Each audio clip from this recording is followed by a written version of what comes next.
proceso cognitivo que consiste en sacar una conclusión lógica a partir de premisas propuestas en el texto. Entonces, si yo digo de pronto que, no sé, se me ocurre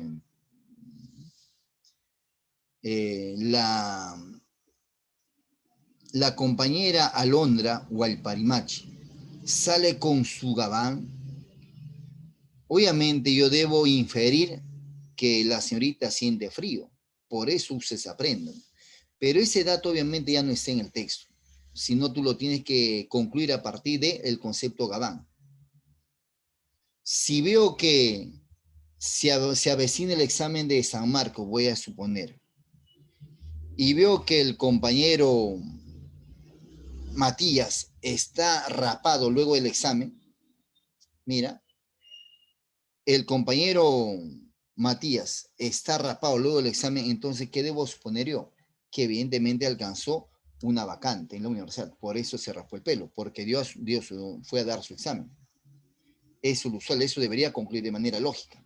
Profe, pero puede haberse rapado pues porque sentía calor, estaba pelucón, puede ser, pero el dato preciso que tengo es que fue a dar un examen de admisión.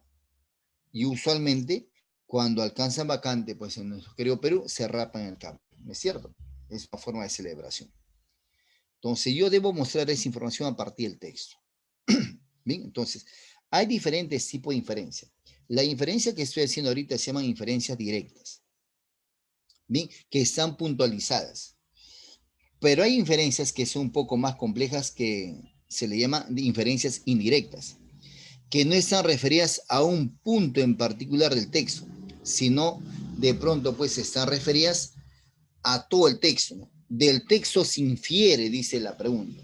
Entonces, si la pregunta está referida a ese aspecto, entonces voy a tener que ubicar la idea principal o el tema central de ese texto y a partir de sacar la conclusión. ¿Bien? Entonces, otro ejemplito más.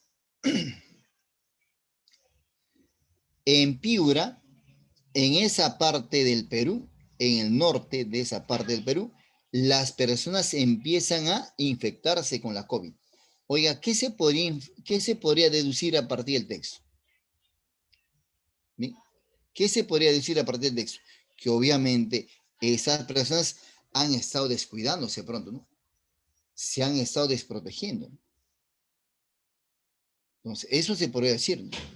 Entonces, esa inferencia, por ejemplo, es directa. Pero la pregunta está, mira, hecho indirecta, ¿no? Del texto se deduce, pero lo único que habla el texto es que ahí obviamente se empezó a incrementar la COVID. Entonces, hoy el tema, mira, es inferencias y tipo de inferencias. O sea, cuando me refiero a tipos es cómo suele preguntarse, ¿no? O sea, en todo caso, tipo de inferencia según la pregunta que nos hacen. Bien, esto ya lo habíamos hecho en algún momento, la primera parte. Ahora vamos a complementar posiblemente con algunos datos más. Entonces, la inferencia en la comprensión y lectura. A medida que uno va leyendo, obviamente va haciendo una serie de inferencias. ¿Bien? Entonces, una cosa es la suposición y otra cosa es la inferencia, obviamente. En todo caso, pues, la inferencia es un proceso lógico. La suposición no, es dar en el punto, sin comprobación previa. Entonces, para llegar a una inferencia, yo debo asumir que las premisas son ciertas. Si las premisas son ciertas, obviamente que la conclusión va a ser necesariamente cierta también. Estoy apelando ahí, obviamente, a la deducción. Entonces, la inferencia y la comprensión lectora es el proceso por el cual se derivan conclusiones a partir de premisas. Cuando una proposición se sigue de otras, de ese modo se dice que esas implican aquella. La inferencia es el objeto del estudio tradicional de la lógica. Claro que sí. Entonces, como te decía el parangón aquí, la suposición es atinar algo sin previa comprobación. En cómo la inferencia es un proceso, ¿no? Incluso hay premisas que debo respetar acá y asumir que son ciertas. La suposición, entonces, es la realización de conjeturas sobre alguna cosa. A través de indicios, lo supuesto se da por sentado cuando aún no ha sucedido. ¿Bien? Pese a que no existan pruebas al respecto. En cambio, la inferencia es la acción y efecto de inferir. O sea, la inferencia surge a partir de una evaluación mental entre distintas expresiones que, al ser relacionadas como abstracciones, permiten trazar una implicancia lógica. O sea que es todo un proceso hacer inferencia. No es una mera suposición.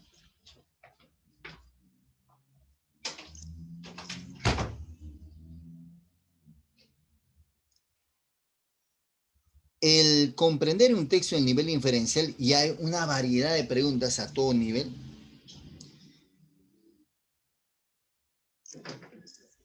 significa interpretar todo aquello que el autor no quiere comunicar. Que el autor quiere comunicar, pero que en algunas ocasiones no lo dice o escribe explícitamente. El autor da pistas sobre otras ideas que no aparecen explícitas en el texto. El autor comunica las ideas en forma indirecta. El lector debe tomar los elementos explícitos en el texto, establecer las relaciones entre ellas para finalmente inferir o extraer las ideas que el autor no plasmó, pero que sí quiso comunicar. Y vuelvo al ejemplo, ¿no?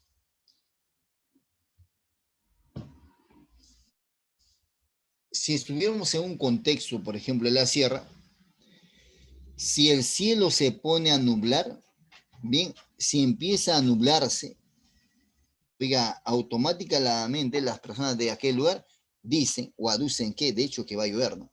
Y eso es lo que usualmente ocurre, ¿no? Ellos asumen eso y muchas veces se cumple esa situación. Entonces, la inferencia pues se da a partir de datos en el texto. Si veo que María sale temprano con su sombría, o en todo caso pues con su sombría, pues, ¿qué podría deducir? ¿Qué podría decir yo? Si veo que María sale con sombría, bien temprano,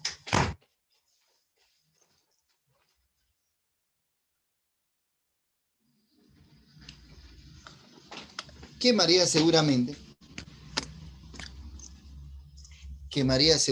pues quiere protegerse de los rayos solares, que es lo lógico, porque la sombría tiene esa función, porque una cosa es la sombría y otra cosa obviamente es los paraguas. Entonces lo lógico es que ella pues se quiera proteger sobre los rayos solares o de los rayos solares.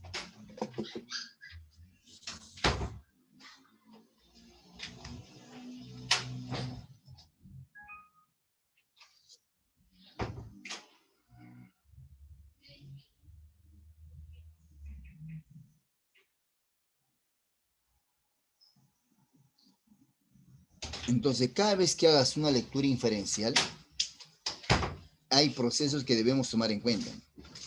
Es la fase en la cual el lector elabora suposiciones a partir de los datos que extrae del texto.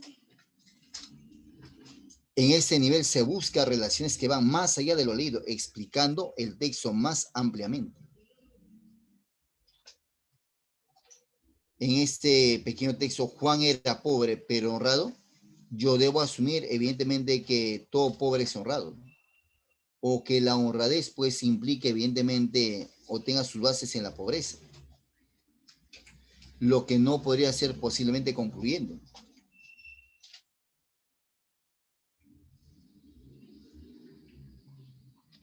¿Sí? Entonces, lo que vamos a ver ahorita es, evidentemente, las diferentes inferencias que se proponen jóvenes en preguntas, ¿no? En este caso, por ejemplo, la inferencia de datos nos sugiere pues que debemos mostrar cierta información que no aparece de manera explícita en el texto, sino que lo tenemos que estructurar a partir del texto. Para eso, ¿bien? les voy a mostrar su material didáctico y con él vamos a trabajar.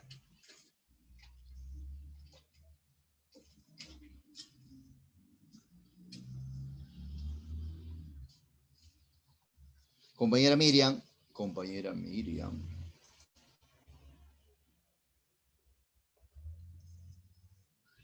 Ya, profe. Gracias, Miss.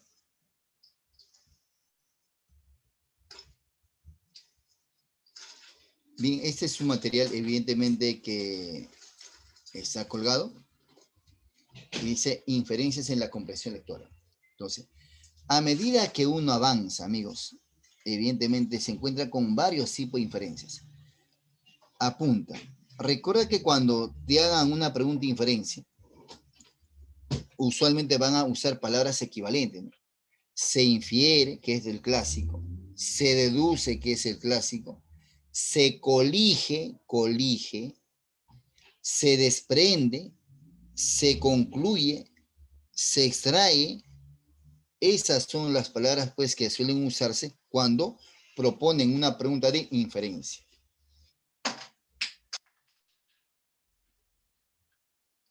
En este primer caso, la pregunta es una inferencia de dato, el que justo estaba en la anterior.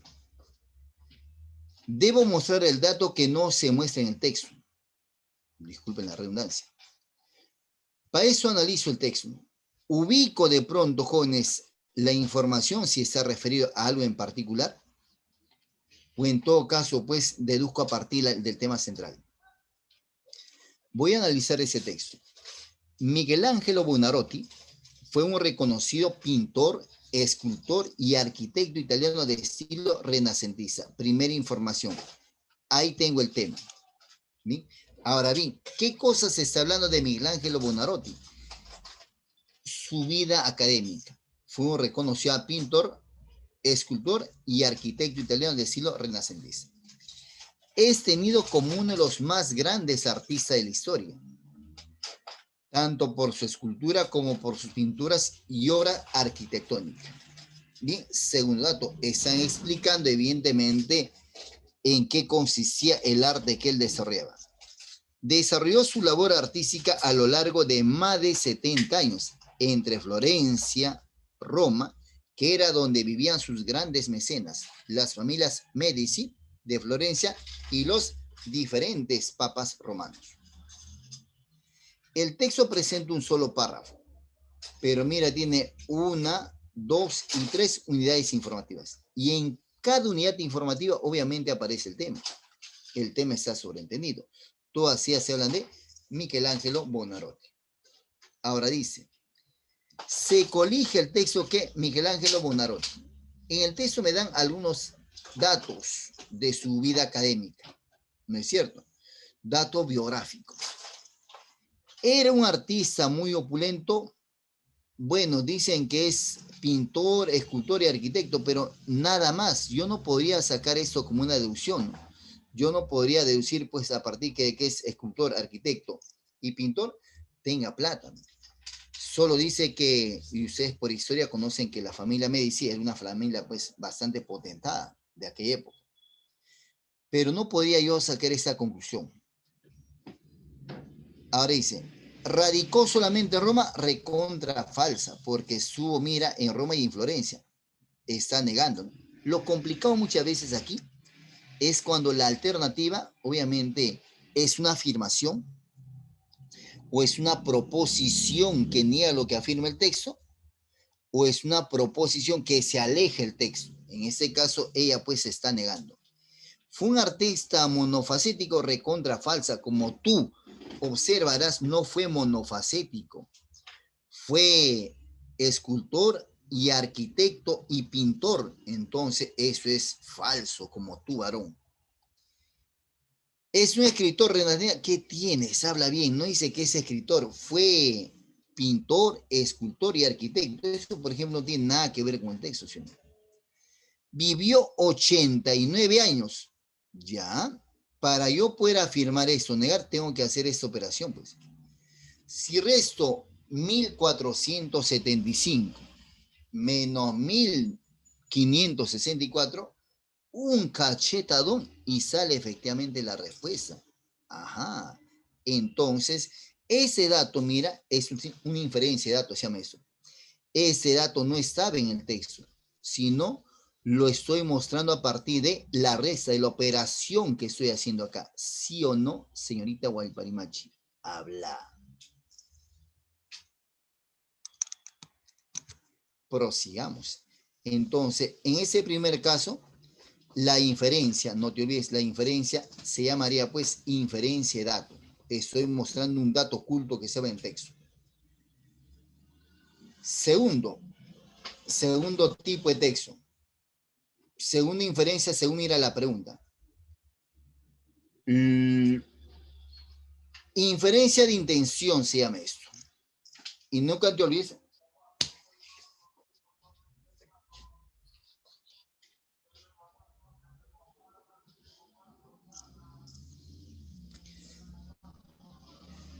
Inferencia de intención se llama esto. Lo de Delpo es muy impresionante. En ese caso, Delpo es un tenista argentino, Del Potro. ¿Sí? Cuando jugué contra él, a principio de este año, noté que algo había cambiado en su juego, que había cambiado su revés, que le pegaba con efecto slide, cortando más la pelota.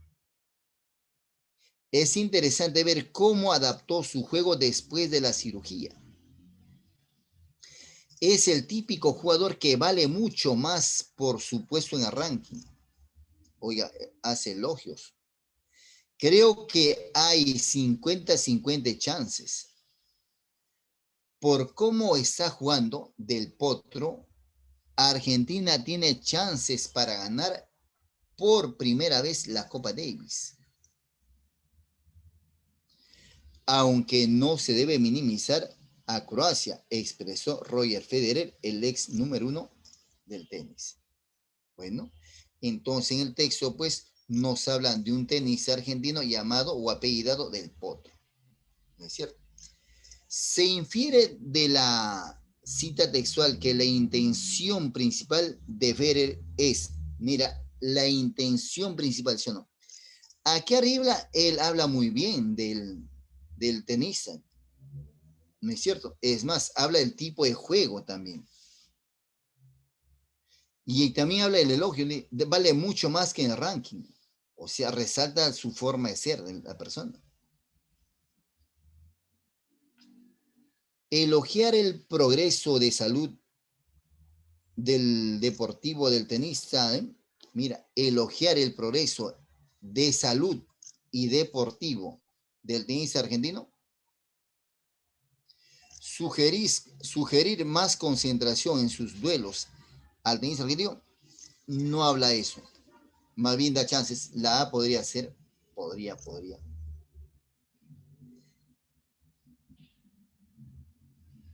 Querer imitar el slide del tenista Del Potro y sus duelos en la Copa Davis, no más bien resalta que obvio le implica eso, dice. Anunciar su retiro permanente de las competiciones mundiales del tenis, más bien está resaltando esto, ¿sí?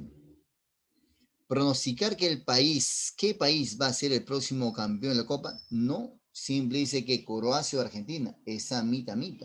La respuesta correcta, pues, en este texto sería la alternativa A. ¿Sí? La alternativa A.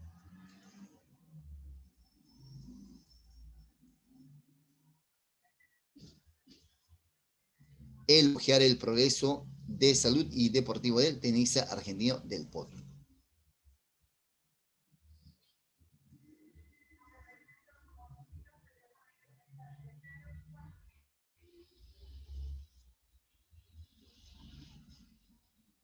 Ahora, el tercer texto.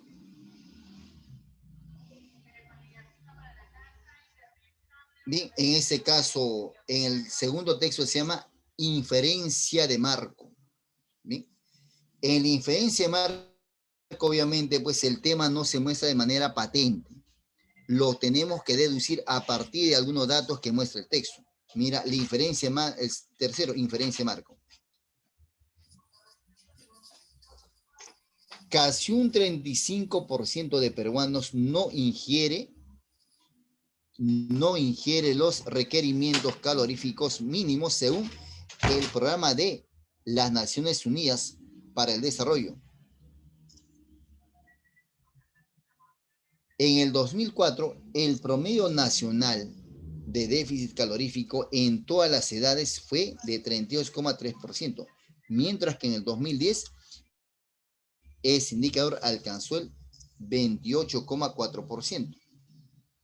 Hasta ahora, como tú observarás, nos hablan pues de que los peruanos, bien, tenemos escasos elementos caloríficos en nuestro ser.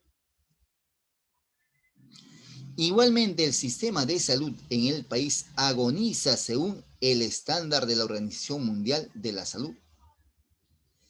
Es el nivel de atención debe ser de un médico para 1.000 habitantes, pero en el Perú es un galeno para 10.000 pobladores. Demonios. Ya te imaginarás, mira, si esto es del 2010, ya te imaginarás cómo es nuestra infraestructura médica, por qué padecemos, ¿no? Y echarle la culpa a tal o cual gobernante está de más, ¿no? Cuando no hay los elementos necesarios. Mientras las generes, obviamente que las personas seguirán muriendo, ¿no? Y si a eso le sumas la burocracia, se supone que iban a empezar a vacunar este mes. Por lo menos iban ya 50.000 vacunas, pero al final no hay nada. Al final es el único país que no tiene certificación real si va a tener o no va a tener vacunas el próximo año. Mientras que toda Latinoamérica evidentemente ya aseguró vacunas porque soltó billete en el Perú, ¿no? Entonces, lo único que le queda a usted, joven, señorita, es salvaguardar su vida y la de sus familiares.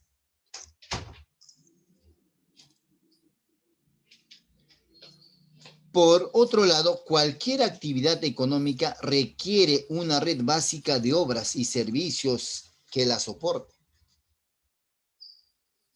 A esa red se le denomina infraestructura, el cual no hay mucho aquí en nuestro querido Perú. En ese sentido, en este caso, el Perú está bastante atrasado en su desarrollo. El Perú debe invertir casi 160.000 millones en los próximos 10 años para acercarse a niveles de los países de la Organización para la Cooperación del Desarrollo Económico, OCDE. Así es. Oye, y el Perú estuvo a punto de ingresar al principio del gobierno de Kuczynski. Habíamos avanzado bastante, ¿sí? Pero el problema no es solo la cantidad.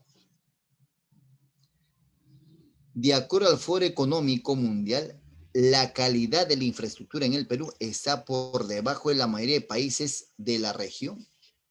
Así es, todo está centralizado.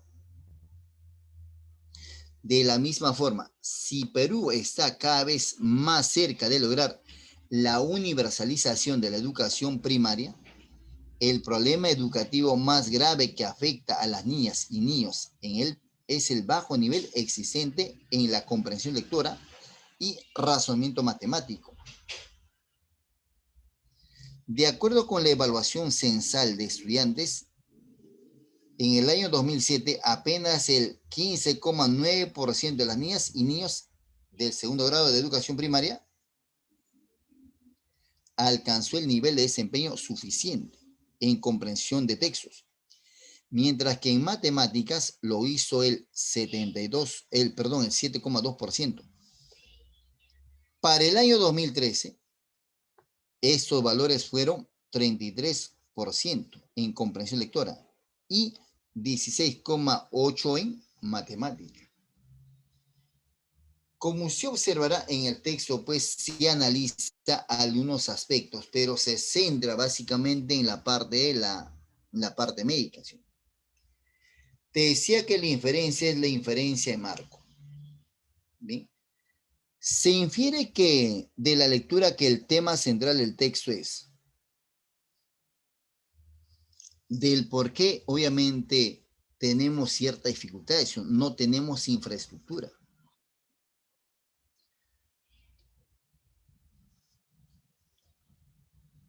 ¿Qué dices tú?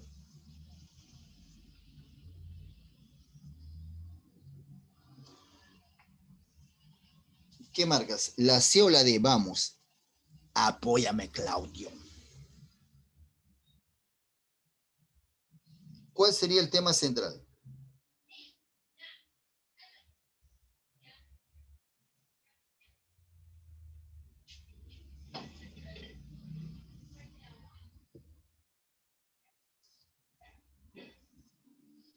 ¿Qué dices? ¿Cuál marca como respuesta tú?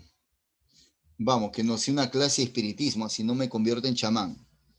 O debo invocar a los espíritus.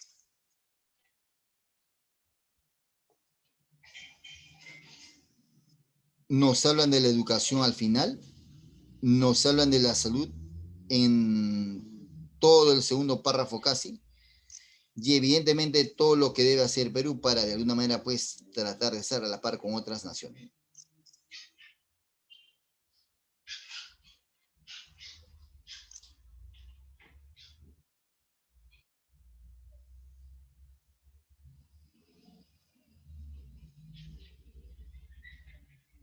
La respuesta que aquí marcaría evidentemente pues sería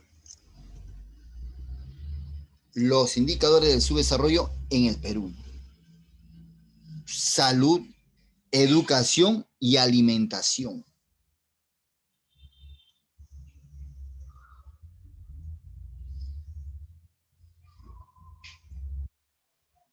El segundo texto dice, se deduce que la implementación del e-administración en el país conducirá, ¿ya? Este caso, mira, esta pregunta se llama inferencia prospectiva. ¿Qué es una inferencia prospectiva? O sea, tú tienes que anticipar un hecho, ¿no? Un efecto futuro. En eso consiste la inferencia prospectiva. La administración electrónica, ¿sí?, hace referencia a la incorporación de las nuevas tecnologías de la información y la comunicación, o TIC, en la administración pública, logrando una total transformación y modernización de la propia administración.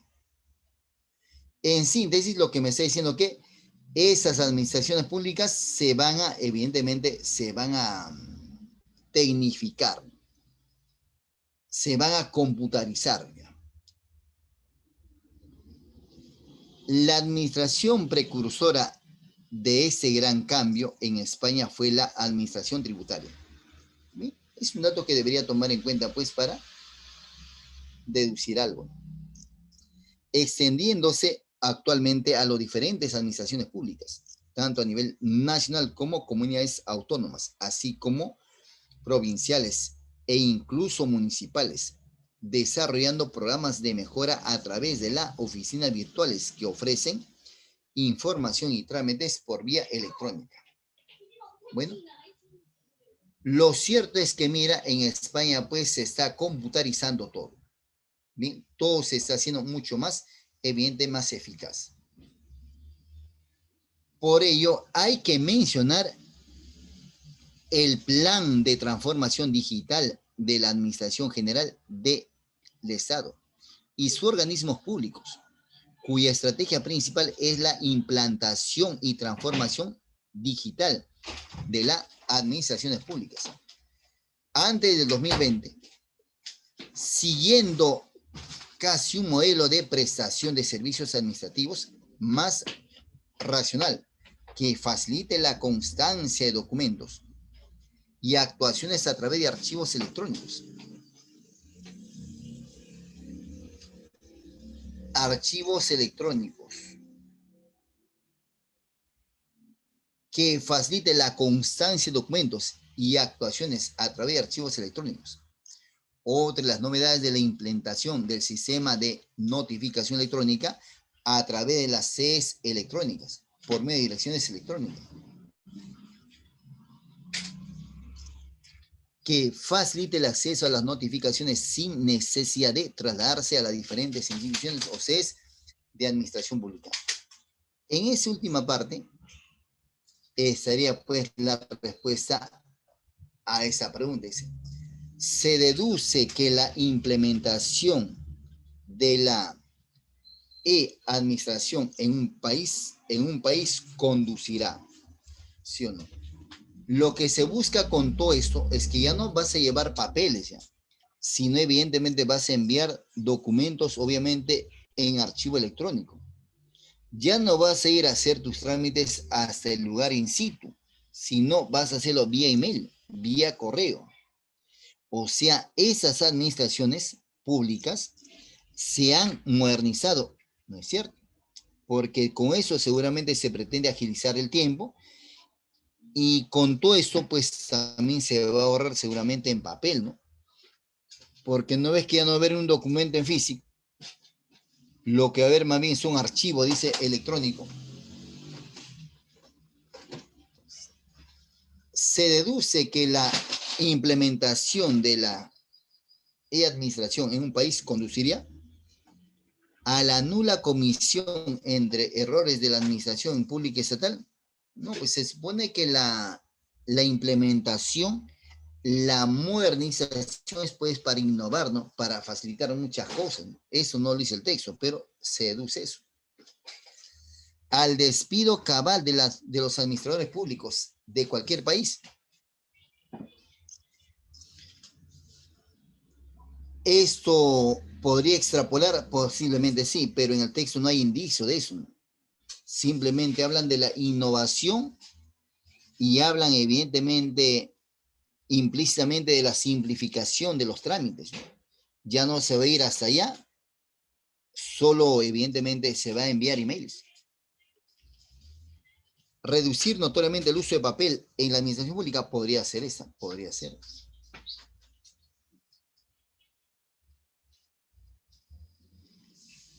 A inevitables huelgas de la administración por mejoras, en ningún momento ha dicho que se va a despedir, ¿no? Solo habla de la estructuración, al fortalecimiento de las instituciones públicas y privadas del Estado. No se va a fortalecer, más bien se va a innovar, se va a modernizar. Lo cierto es que aquí, evidentemente, la única inferencia que se podría hacer a partir del texto es que, obviamente, al modernizarse, se va a ganar tiempo, ya no se va a usar papeles porque todo va a ser vía archivo electrónico y van a enviarlos a las direcciones electrónicas, obviamente habilitadas tanto en la empresa, y la persona. La respuesta pues sería la C, no. O si en el futuro se dejará de usar, obviamente, papeles. Ya no se usará papeles, entonces habremos salvaguardado pues a los árboles. Prosigo con otra inferencia. 5.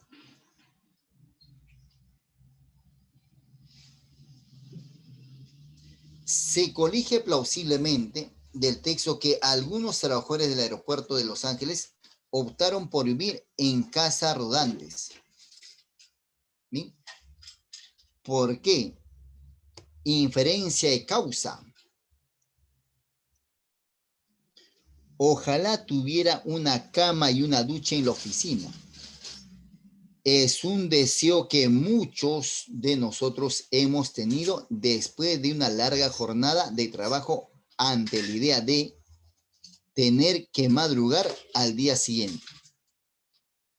Pero lo que para la mayoría no pasa de ser una broma o un lamento, para más de 100 empleados del Aeropuerto Internacional de Los Ángeles, se convirtió en una realidad.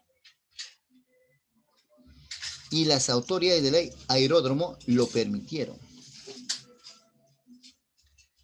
Los más de 100 empleados se quedaron a vivir en el estacionamiento del aeropuerto, en casas rodantes, y pagan menos de $100 al mes por quedarse ahí. Hay pilotos, copilotos, asistentes de vuelos, mecánicos, trabajadores de las empresas de carga de mercancías y personal que trabaja en el aeropuerto.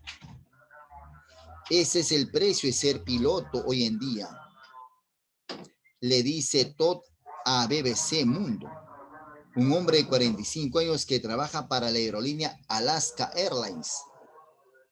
Su esposa y su hijo de 7 años viven en Fresno, una ciudad situada a 4 horas de Los Ángeles en auto. Y como él, son muchos los casos de este tipo en esa improvisada y pasajera comunidad rodante. Lo cierto en este texto, si te das cuenta, compañero, compañera, es que muchas de esas personas parece ser que viven lejos, ¿no? Y ante eso, obviamente ante esa penuria de estar viajando y regresando, han encontrado un lugar, obviamente, donde quedarse. Y al quedarse en ese lugar parece ser que el costo es menor. No es cierto, dice solamente pagan $100, ¿sí?, por mes. Y entonces parece ser que les sale más barato quedarse ahí que estar yendo constantemente a casa, ¿no? Entonces yo deduzco también acá, si es que se queda en el mismo aeropuerto, implica pensar que fuera de él posiblemente haya pues la vía sea cara. Se colige plausiblemente el texto que algunos trabajadores del aeropuerto de Los Ángeles optaron por vivir en casas rodantes en el estacionamiento. ¿Por qué? La causa. Está prohibido por ley que los empleados vivan en su propia casa, es un absurdo, pues. El alquiler de viviendas cerca del aeropuerto resulta bastante costoso, esa podría ser, ¿no? Por eso obviamente optaron por aquel, podría ser. El estacionamiento del aeropuerto tiene mejor clima que en otros lares, no tiene nada que ver eso, ¿no? ¿Qué tiene que ver el clima ahí? Todo en la misma ciudad, donde el clima sería igual para todos. Para esa ciudad me refiero. Sus contratos determinan que tienen que alojarse en el estacionamiento. Bueno, no hay indicio de contrato, ¿no?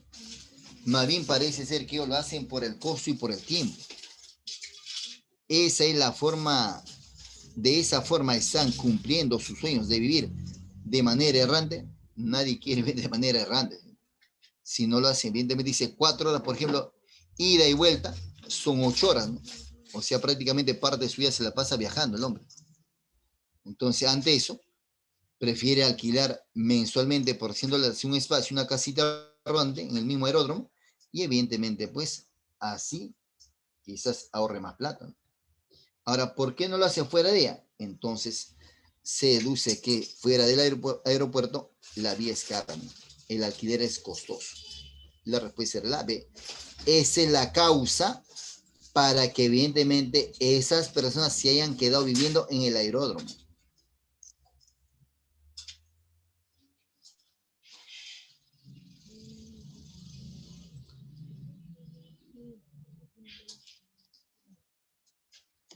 Bien, inferencia holística se llama esta, mira, inferencia holística. O sea, voy a dar un dato general, una información general. Se desprende del texto que el personaje principal, ya, un dato general, suena el despertador, aunque salir de la cama, con el frío que hace, total, ¿para qué? Y además seguro que hoy tampoco hay ninguna oferta de lo mío. Total, ¿para qué voy a mirar? Tengo que dejarme de pesimismos.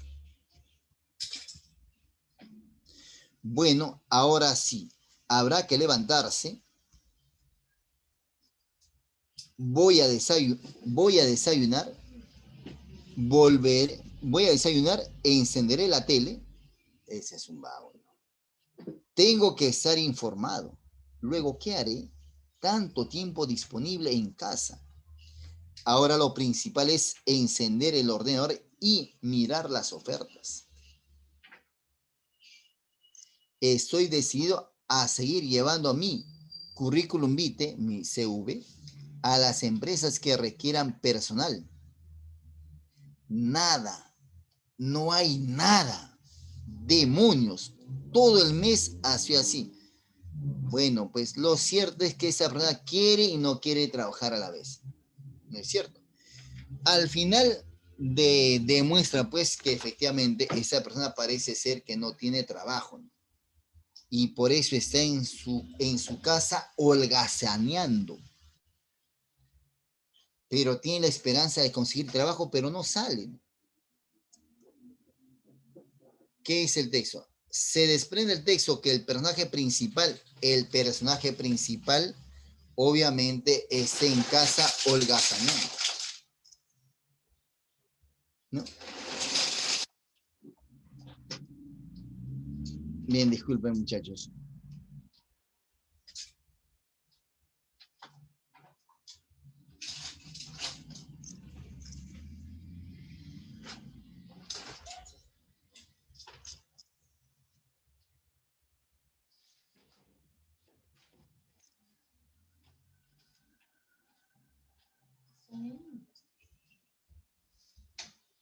Bien, entonces, explicando aquí evidentemente el personaje, lo cierto es que este personaje pues parece ser que no tiene trabajo, ¿no es cierto? El dato general sería acá, se encuentra desempleado. Ese sería. No tiene ropa para abrigarse, está en casa. ¿Sí? Es un trabajador holgazán, más bien ni trabajan. Tiene vacaciones mensuales, parece ser que tiene vacaciones de por vida. ¿Tiene problemas de salud? Tal vez, ¿no? Pero de salud que no le gusta trabajar, ¿no? Mejor es la respuesta, pues el dato general, ¿no? El personaje principal se encuentra desempleado.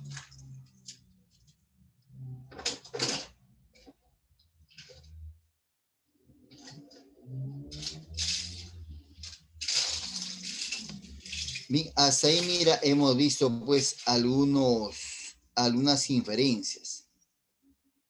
¿Bien? 6 tipos de inferencias. ¿Bien? En las preguntas suelen proponerse pues este tipo de inferencias y es bueno siempre conocerlas. Entonces, la inferencia en todos los casos, si tú ves ahí, no se hay en el texto, sino se tiene que ubicar la pregunta en el texto y a partir de ahí deducirla, mostrar la información del texto. ¿Bien? Ahora desarrollamos el textito número 7, el texto 7.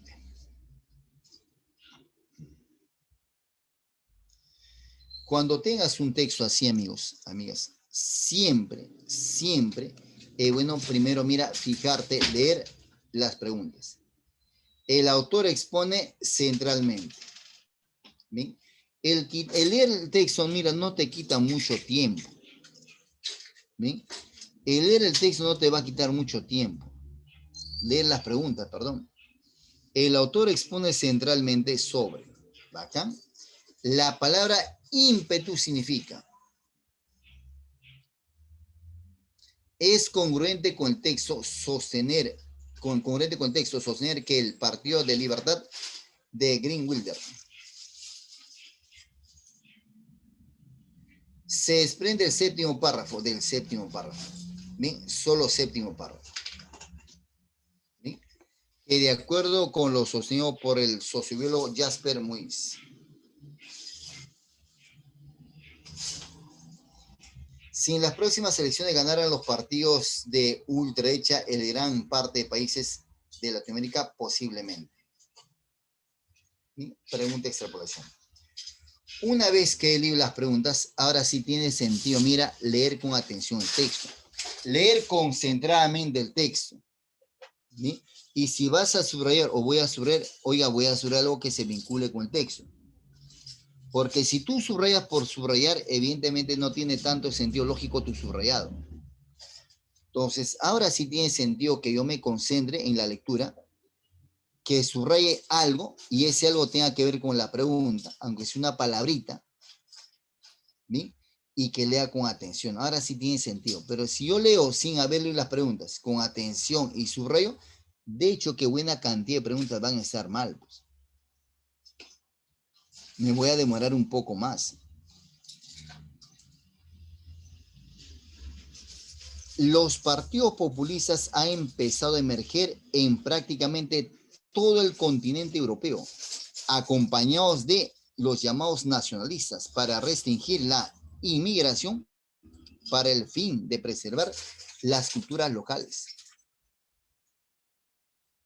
Los partidos populistas han empezado a emerger en prácticamente todo el continente europeo, acompañados de llamados nacionalistas para restringir la migración, la inmigración para el fin de preservar las culturas locales.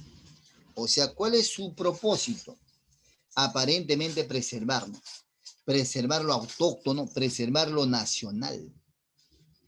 La pregunta es si esos populistas lograrán mantener su ímpetu o serán frenados por las dudas de los votantes.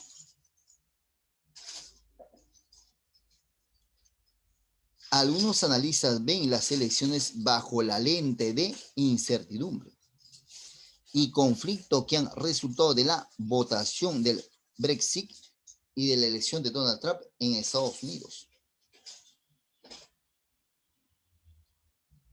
En Alemania, por ejemplo, el partido de ultraderecha, Alternativa para Alemania, ha empezado a caer en las encuestas.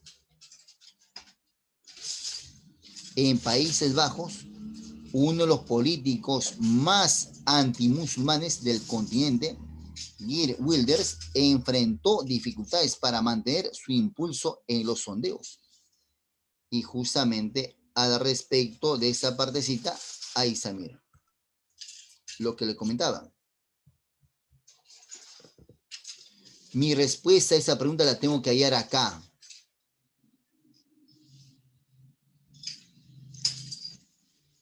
No hay un efecto Trump. No ha sucedido, dijo.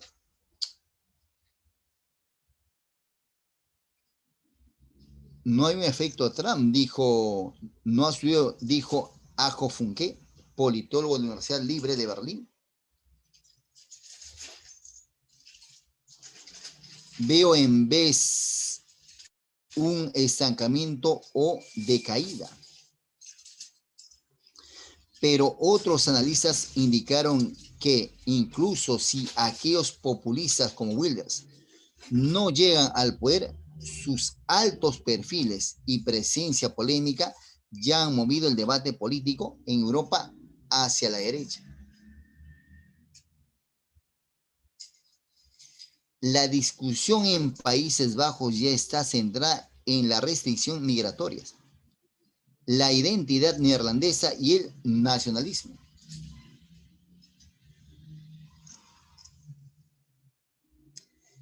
Y es por eso que muchas veces eso vende, ¿no? Cuando una persona, ¿te acuerdas cuando Ollanta ascendió al poder allá en el 2010? Evidentemente su partido nacional, la gente confiaba en él, ¿no? Y justo empezaba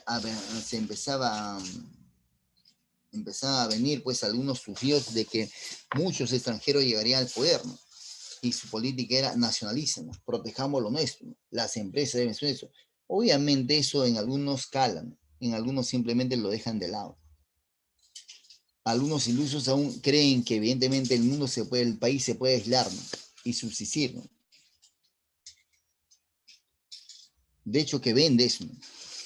Y cuando Donald Trump en principio empezó a practicar ese tipo de política, efectivamente no latinos y la gente norteamericana, algunos, empezaron a apoyar la política y apoyaron y salió elegido. Similar evidentemente en muchos lugares. Entonces jugaban con la ascendencia, ¿no? Vas a votar por tal persona que es de ascendencia japonesa o de ascendencia norteamericana, ¿no? O de ascendencia tal. Vende ese discurso. Pese a que los partidos de derecha y centro derecha han dicho que nunca formarán una coalición con el Partido de la Libertad de Wilders, ya han adoptado algunas posturas similares en varios temas, claro, ¿no? Porque vende, pues. De hecho que vende. Bueno, ahí tenemos una partecita en inglés que seguramente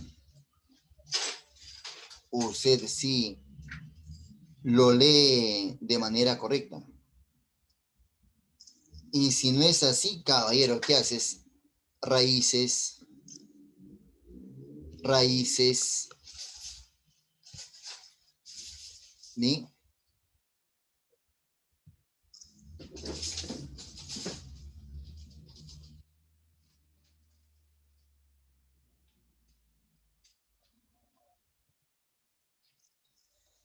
Esas palabras tienen las mismas raíces. Entonces, a partir de ahí vas a tener que hacer una buena deducción.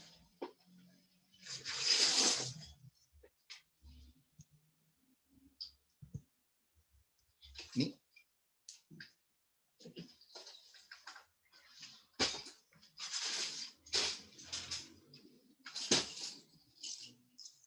Y en el contexto en que estamos, evidentemente, pues, el nacionalismo casi no quepa, pero tiene adeptos.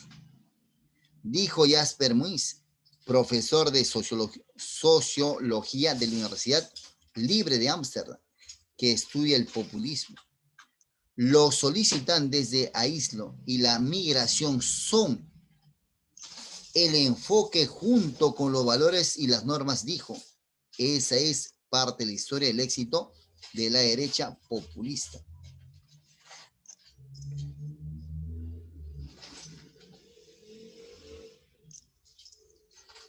Han hecho que sea difícil hablar de otras cosas, como el desarrollo económico o el empleo.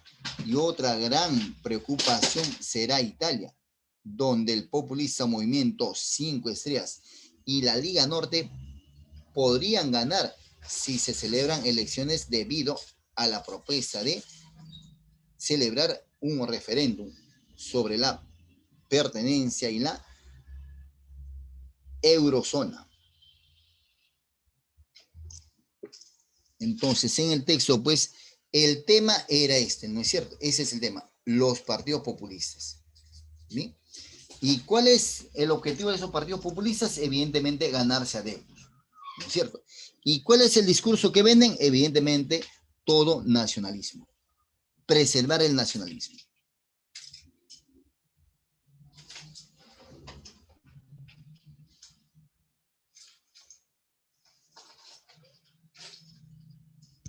Y ahí está la respuesta, ¿no? El resurgimiento de los partidos populistas de derecha en Europa.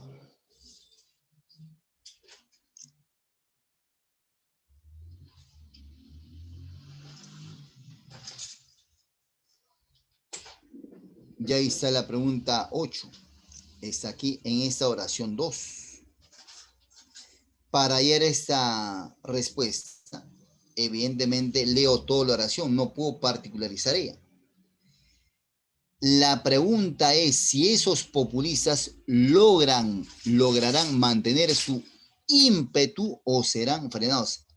¿Lograrán mantener su ímpetu o lograrán ser frenados? Oiga, si voy a mantener mi ímpetu, solamente dos, ¿sí o no? ¿La A o la B? La palabra ímpetu significa, si dice que o serán frenados, entonces, ¿qué implica eso? Que están avanzando, ¿sí o no? Ah, la respuesta es avance.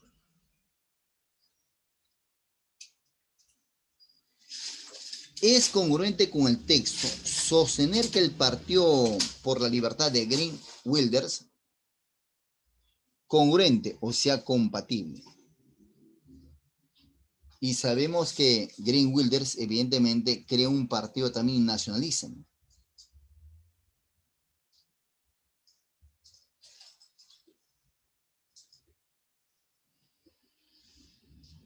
¿Sí o no? Un país, un partido nacionalista. En Alemania, por ejemplo, el partido de ultraderecha, Alternativa para Alemania, ya ha empezado a caer en las encuestas. En Países Bajos, uno de los políticos más antimusulmanes del continente, Geert Wilders, enfrentó dificultades para mantener su impulso en los sondeos. Y aquí es donde viene justamente la respuesta a esa pregunta. No hay un efecto Trump. No ha sucedido, dijo Ajo Funge, politólogo de la Universidad del Libre de Berlín. Veo en vez de estancamiento o de caída, pero otros analistas indicaron que incluso, y ahí viene la respuesta, incluso si aquellos populistas como Wilder no llegan al poder, sus altos perfiles y presencia polémica ya han movido el debate político de Europa. Entonces, hay gente que sí los apoya.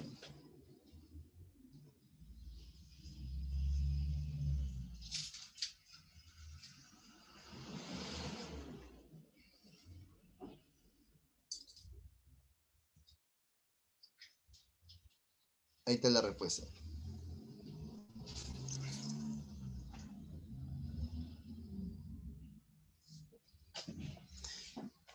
Y esa respuesta está obviamente pues en esta parte en inglés. Se desprende el texto, se desprende del séptimo párrafo, que de acuerdo con lo sostenido por el sociólogo Jasper Muse,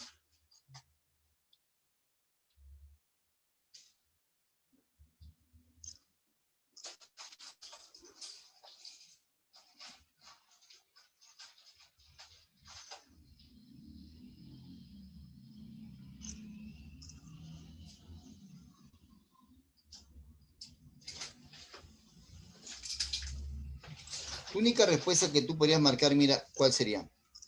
¿Es ella o ella? Nada más. Y eso, obviamente, tú por tu grandes conocimientos de inglés, tú podrías, evidentemente, deducirlo. O si no, a partir de lo que yo he subrayado. Partidos políticos, actualidad, ¿bien? Gobierno, pronacionalista, globalización, votantes antimigracionistas, ya está.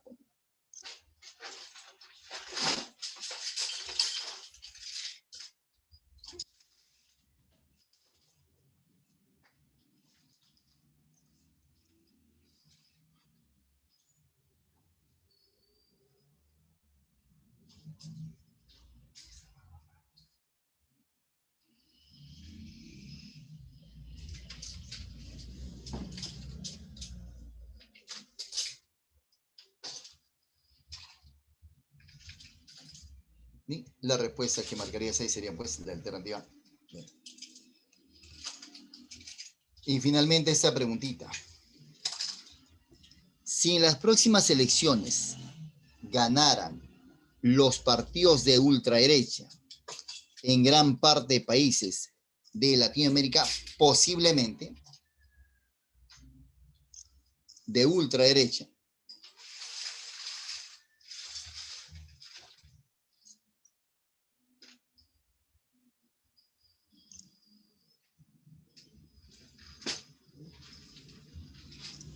dice, si ganaran, ¿qué sería?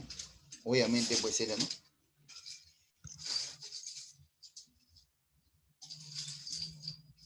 Si en las próximas elecciones ganaran los partidos de ultraderecha en gran parte de países de Latinoamérica, posiblemente sea pues un efecto Donald Trump.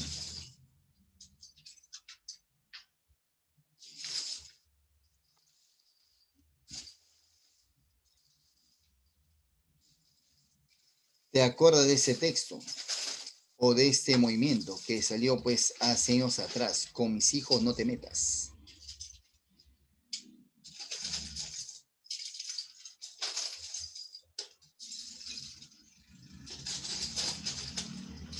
Y leamos ese hasta donde podamos este textito.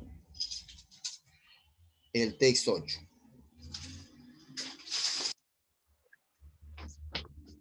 Con el lema, con mis hijos no te metas, se ha montado por parte de ciertos sectores religiosos conservadores una agresiva, bien organizada y financiada campaña en contra del nuevo Currículum Nacional de Educación Básica aprobado por el Ministerio de Educación, que contiene, según dicen, como contrabando diabólico, la llamada ideología de género, la que en sus perniciosas ideas como la igualdad de género y la identidad de género estaría destinada a promover la homosexualidad y el libertinaje sexual de los escolares. Bueno, en esa primera idea estaría la respuesta a la primera pregunta. Y nunca te olvides, si quieres entender mejor un texto, ¿qué haces? Interioriza las preguntas, principalmente el autor cuestiona en el texto. La palabra grotesco puede ser reemplazado por subrayalo si es posible, es incompatible con el texto, considera que el colectivo comisivo es incompatible.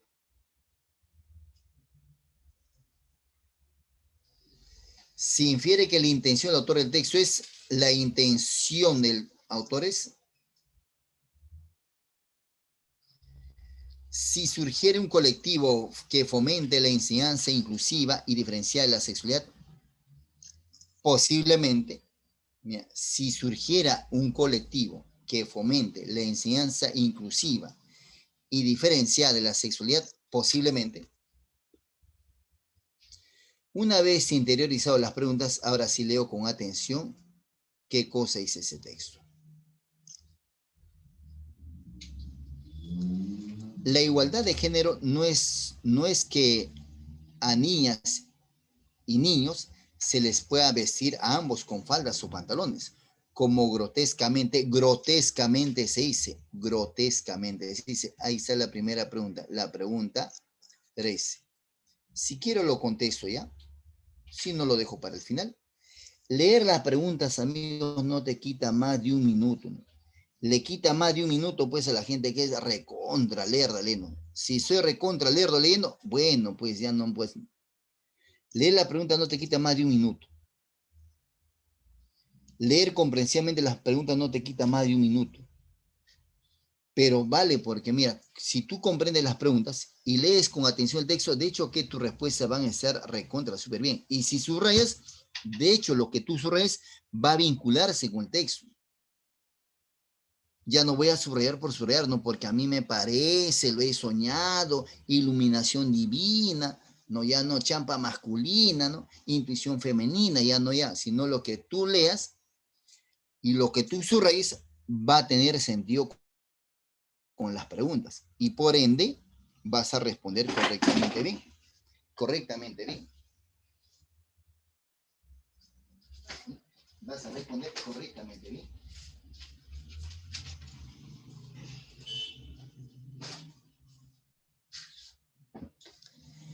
La igualdad de género no es que a niños y niñas se les pueda vestir a ambos con falda o pantalones, como grotescamente se dice. Grotescamente se dice. No, igualdad de género es en señales que todos varones, mujeres o los que sean deben tener los mismos derechos y deberes y las mismas oportunidades y que nadie debe ser discriminado por ninguna razón. ¿Sí? La igualdad de género es un derecho fundamental.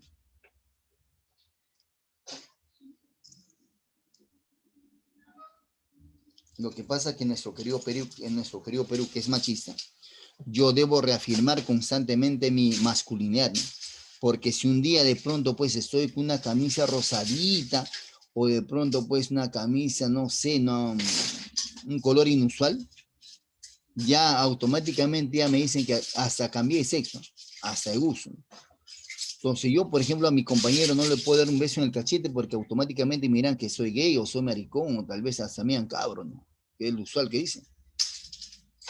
¿No es cierto? Igual, una mujer, si por ahí se le ocurre, pues, ¿te acuerdas cuando estamos en la academia? Bajar, no sé, bajar, agarrar de la mano, ya es lesbiana, ya automáticamente. Entonces, es una construcción social esto del género.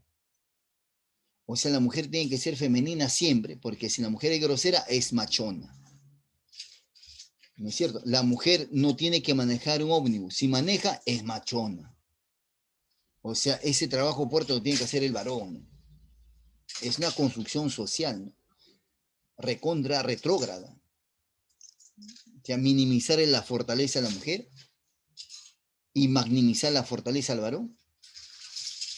o tener que constantemente, no sé, mostrar que soy varón, porque si un día pues actúo de tal o cual manera, automáticamente ya soy gay, ¿no?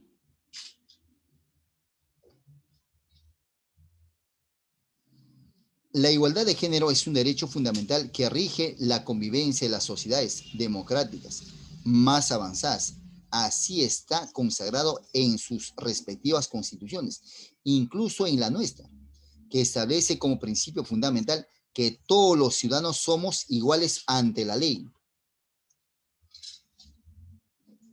El tema de identidad de género es donde existe mayor confusión. Se dice, por ejemplo, que la ideología de género promueve que los niños y jóvenes elijan libremente su orientación sexual y que los niños nacen con una identidad sexual y que esa debe respetarse. No es cierto que los niños nacen con una identidad sexual. En realidad, la identidad sexual es la parte culminante del largo proceso que sobre base genética comprende el componente genital, es hormonal y el psicosocial, y que va a definirse en la adolescencia temprana, es decir, en la pubertad. El niño pequeño no tiene todavía identidad sexual plena, asume el tipo de sexo. El hecho que alguien haya nacido con pene no implica pues que evidentemente va a ser varón. El que nace con pene muere con pene y punto. Igual el que nace con vagina muere con vagina y punto. Pero la identidad real tal cual es recién, pues tú ves a partir de los 10, 11, 12 años, recién hay ese comportamiento tal cual, si es varón o mujer. Mientras tanto no puede decir, ¿sabe qué? Es gay, o es lesbiana, o es transexual, o es pansexual, o es evidentemente, ahí está, ¿no? Los LGTBI, no sé cuántas letras más hay. El niño pequeño no tiene todavía identidad sexual plena, asume el tipo de sexo que le pone la sociedad en base al aspecto físico, nada más.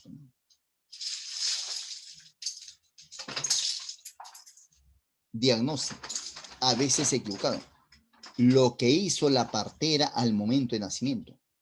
Llama la atención el radicalismo con el que estos grupos tratan estos temas. En el fondo, es un odio cerril a la homosexualidad. La Organización Mundial de la Salud hace ya cerca de 20 años ha definido a la homosexualidad como una variante normal de la sexualidad humana.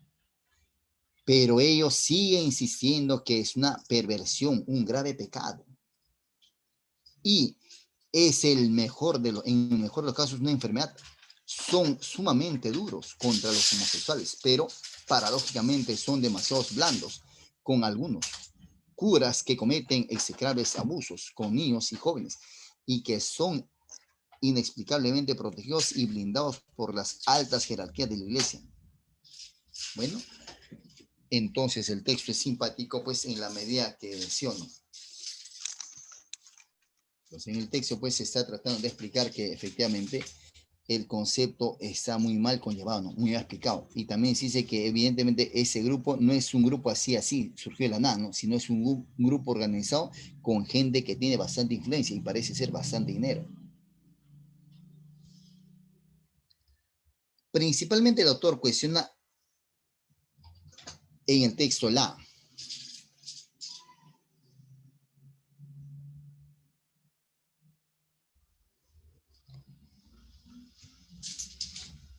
¿sí o no? Ahí está la respuesta.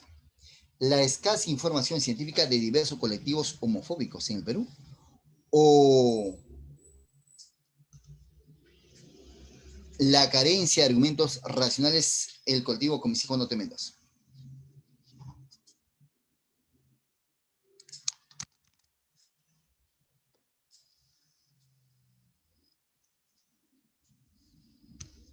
La respuesta es esta, ¿no?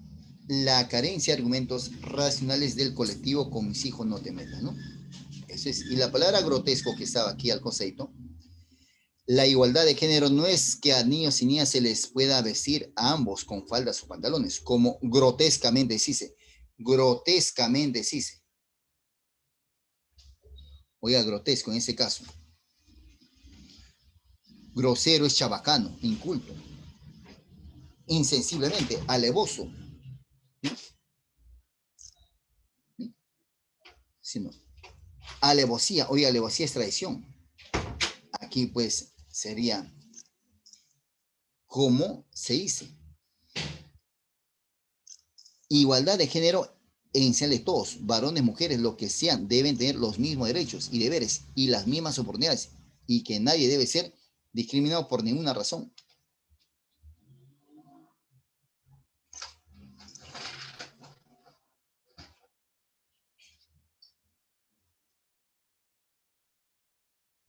Sordio es sucio, alevoso obviamente es traición, sarcástico es que se mofa, burlesco, ¿sí?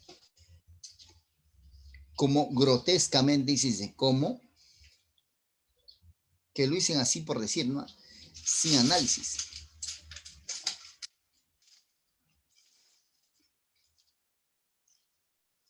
Aquí la respuesta, pues, si lo expresan así por sin un análisis previo, sin un análisis previo, evidentemente, pues, están actuando sin razón. ¿Sí?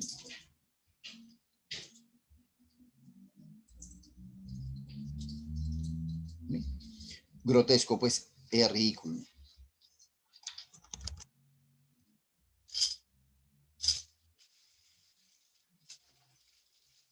Es incompatible con el texto.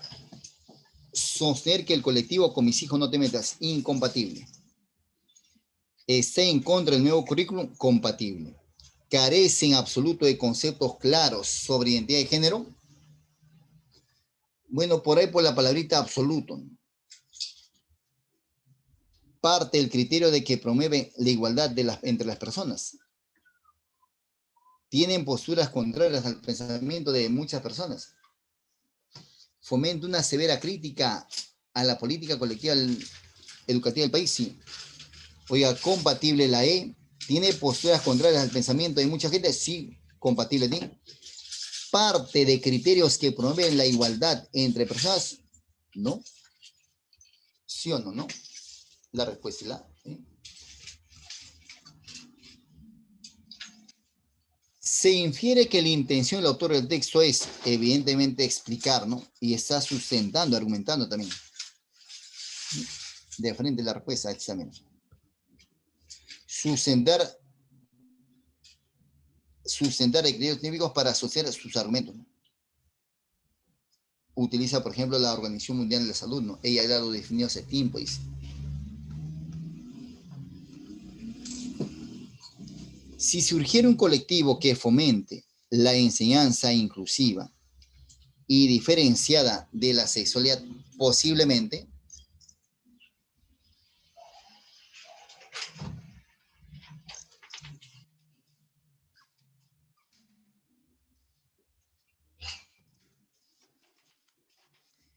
carecería de valor para la sociedad, sus argumentos serían irracionales, pasaría inadvertido en la población, recibiría la aprobación del autor, seguramente que sí, ¿no? Inclusiva y diferenciada.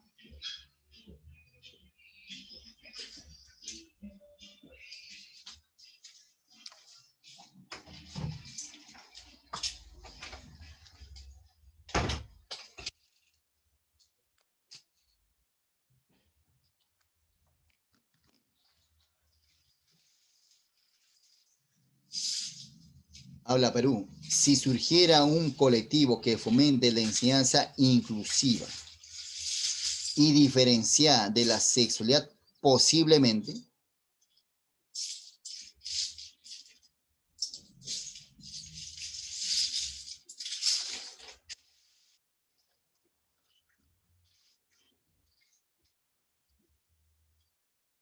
porque al fin y al cabo lo que quiere ese grupo con mis hijos no te metan, que no te metas, es no hacer la inclusión, sino, o sea, si se niegan a esa posibilidad de que hay una persona con esas, no es el término apropiado, con esas inclinaciones y se niegan, porque creen que su hijo o hija va a actuar de tal o cual manera, obviamente la respuesta acá sería, pues, si surgiera un colectivo que fomente la enseñanza inclusiva, mira, inclusiva y diferencia de la sexualidad, posiblemente recibiría la aprobación del autor. Porque el autor lo que fomenta justamente es eso, ¿no? La inclusión. ¿Sí? Hasta ahí, compañero amigo, nos quedamos en esta clase hoy día. Nos vemos la próxima, Dios mediante, cuídate bastante. Y la próxima le doy pues su respuesta a esto. ¿Bien? De las que siguen, bien jóvenes. Nos vemos la próxima semana.